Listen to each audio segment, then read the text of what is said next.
Dal 27 al 30 luglio, per il terzo anno consecutivo, torna Cinema Barchin, il cinema drive-in in barca all'Arsenale di Venezia.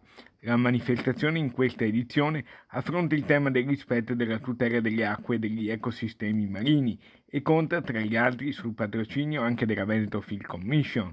Fondamentale poi il sostegno del Comune di Venezia, Marina Militare e della società Vera. Ritorna a Barchine, ritorna con entusiasmo, uno dei cinema più belli del mondo, nell'Arsenale, dove al tramonto si possono assistere dei film, si può stare insieme appunto sull'acqua, sulle barche. Come già avvenuto nei 2 anni precedenti, anche quest'anno noi metteremo a disposizione gli specchi acquei della nostra base navale, dell'antico Arsenale di Venezia, appunto per consentire lo svolgimento di questo magnifico evento. La manifestazione è stata ideata durante il lockdown del 2020 da 4 giovani architetti: Nicola Scopelliti, Caterina Glori, Silvia Rasia e Luisa Vallati, insieme all'associazione culturale al femminile Femme du Cinéma.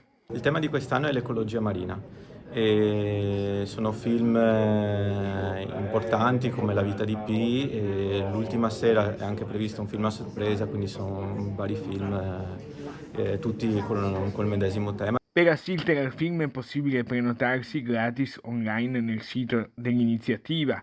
C'è una capienza di 100 posti. Le iscrizioni apriranno alle 19 di lunedì 25 luglio.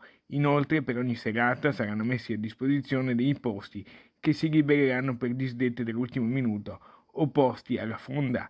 Sarà comunicato tramite social network di Barchina a mezzogiorno del giorno stesso la disponibilità dei posti assegnati in base all'ordine di arrivo.